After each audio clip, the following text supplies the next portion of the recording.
안녕하세요. 치과에 대한 이야기를 솔직하게 담아내는 치중진담의 권 원장입니다.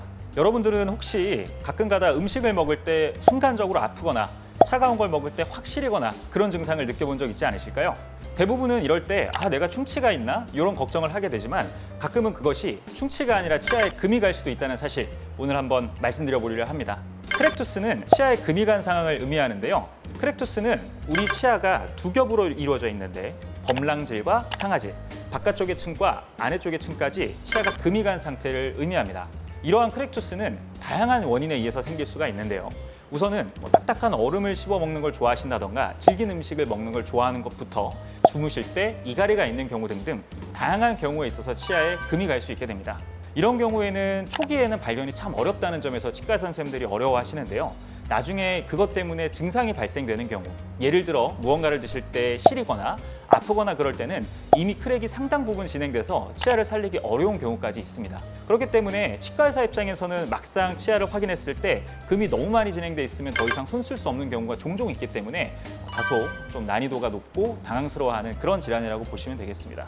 더 큰 문제는 그런 증상을 가지고 환자분들께서 오셨을 때 우리가 진단서를 끊을 때 써드려야 되는 공식적인 진단명도 아직 우리나라에서는 존재하지 않습니다. 그래서 정말 말 그대로 치아가 깨져서 떨어져 나갔을 때는 치아 파절이라는 진단을 써줄 수 있지만 만약에 치아가 단순히 금이가 있고 증상만 있는데 명확하게 조각이 떨어져 있지 않은 상황에서는 크랙투스 또는 금간치아라는 진단명을 사용하기가 다소 어려워요. 그래서 그런 부분에 있어서는 환자분들께서 나중에 보험을 청구하거나 비용을 수납할 때도 현실적인 어려움들이 좀 따르기도 합니다. 자, 아무쪼록 이러한 치아 크랙은 어떻게 치료하느냐가 또 중요할 텐데요. 우선 제일 중요한 것은 왜 내 치아에 금이 갔는지에 대한 원인을 분석하는 겁니다. 아까 말씀드렸듯이 주무실 때 이갈이가 있을 수도 있고요. 아니면 한쪽으로만 단단한 음식을 씹는 습관이라던가 아니면 식습관 자체가 좀 질기고 무리가 가는 것을 드시는 것이 원인일 수 있습니다. 이런 경우에는 어떠한 치아 하나에 금이 가 있고 증상이 있다 해서 그 치아만 치료한다고 금간치아가 더 이상 생기지 않는 건 아니기 때문에 원인을 명확하게 파악하고 그 원인을 같이 고쳐나가는, 교정하려는 그런 노력도 무조건적으로 수반이 되어야 됩니다. 그 다음으로는 어떠한 방식으로 치료를 할 건지를 체크를 해야 되는데요. 우선 충치가 있고 금이 같이 있다 이런 경우에는 충치를 제거하고 진행되어 있는 금을 천천히 제거하면서 어느 깊이까지 금이 진행됐는지를 확인하는 것이 중요합니다. 만약에 금이 치아의 바깥층인 범랑질에서 내부의 층인 상아질까지 살짝만 들어갔다 라고 한다면 큰 무리 없이 크랙과 충치를 제거하고 레진이라던가 아니면 일레이라던가 이런 치료를 마무리할 수 있을 텐데요. 만약에 크랙을 제거하고 충치를 제거했는데 크랙의 깊이가 상당히 깊다 라고 한다면 무리하게 깊은 수준까지 금 간 곳을 삭제하지 않고 치아를 남은 부분을 최대한 보존한 다음 전체적으로 깎아서 씌워주는 크라운 치료를 우선적으로 고려하게 됩니다. 보통은 환자분들께서 오실 때 내 치아에 금이 가 있어요 라고 인지하고 오시기보다 치아에 증상이 있어요, 치아가 시려요 이런 걸로 오시는 경우가 대부분이기 때문에 우선적으로는 치아에 금이 간 부분을 파악하고 더 이상 금이 진행되지 않게 만든 다음에 경과를 관찰하는 것이 중요합니다. 막상 금이 갔다고 딱 진단을 내리고 이건 금이 갔기 때문에 바로 발치하셔야 됩니다. 또는 신경치료하고 바로 씌우셔야 됩니다. 라는 것이 항상 정답은 아닐 수 있다는 이야기입니다. 그래서 결론적으로 다시 치아가 금이 어느 정도 갔는지를 명확하게 파악하고 한번 전체적으로 씌워주고 씌워줌을 통해서 진행되어 있는 치아의 크랙, 금이 더 깊어지지 않게 만들어주고요.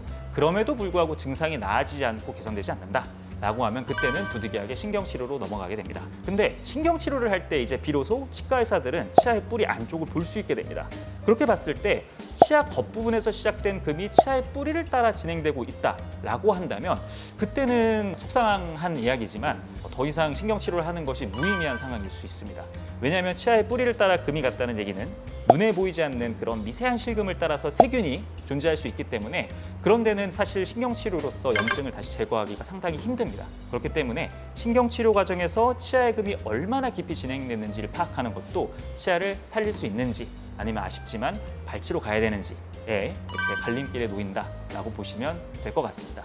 그렇다면 이런 크랙을 어떻게 예방할 수 있을까요? 제일 좋은 건 처음부터 진단을 잘 내리는 겁니다. 치과 의사 선생님께서 주기적으로 검진을 오셨을 때 이 치아는 조금씩 금이 진행되고 있습니다. 알고 계셔야 될 것 같습니다. 같은 식으로 상황을 명확하게 인지하시고 6개월 단위 또는 3개월 단위로 검진을 받으시면서 금이 점점 진행되는 양상이 보인다면 그때는 선제적으로 금을 제거하고 레진이나 다른 치료를 좀 시도해 볼 수 있겠죠. 그 다음에는 아까 앞서 말씀드린 것처럼 습관을 관리하는 것 또한 중요합니다. 그 다음으로 충치를 제거할 때 어떤 재료를 선택하느냐도 중요한데요. 보통은 충치가 옆구리 쪽에 생겼을 때, 치아 옆면 쪽에 생겼을 때 일레이라는 치료를 선택하는 경우도 종종 있습니다. 그런데 일레이라는 치료는 당연히 이상적으로 치료되면 정말 좋은 치료 방식이지만 자칫 잘못하다가는 비정상적인 힘이 일레이에 가해질 때 마치 우리 나무 장작에 쐐기를 박아 놓듯이 그 일레이가 치아에 계속 수직적인 힘을 쪼개는 힘을 줄 수가 있습니다. 그 경우에는 치아가 평소에는 괜찮다가도 강한 힘이 일레이에 딱 받았을 때 치아가 금이 더 진행되는 그런 경우로 이어질 수가 있어요. 그래서 만약에 상당히 충치가 좀 좁고 깊다 그런 이런 상황에서는 재료를 일레이라는 치료 외에 레진 재료를 통해서 수복하는 것을 우선적으로 고려해 볼 수 있겠습니다. 레진 재료는 일레이와 달리 치아에 직접 이렇게 화학적으로 결합을 할 수 있기 때문에 물리적으로 쐐기 효과를 치아를 쪼개는 그런 악영향이 상대적으로 좀 덜하기 때문입니다. 아무쪼록 그런 초기 진단부터 습관 관리 그리고 충치의 처치에 있어서도 재료를 좀 신중하게 선택하는 것으로 치아의 크랙을 어느 정도 예방은 하실 수 있을 거예요. 이렇게 오늘 치아의 크랙에 대해서 좀 짧고 굵게 다뤄봤는데요.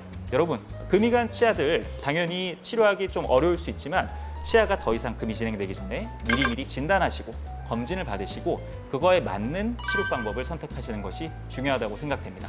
지금까지 혹시 또 궁금한 거 있으셨다면 저희 댓글이나 게시물에 자유롭게 답글 달아주시고요. 오늘 영상이 도움이 되셨다면 구독과 좋아요 그리고 알림 설정까지 부탁드리고요. 저는 치아에 대한 이야기를 쉽게 풀어내는 시중진담의 권원장이었습니다. 감사합니다.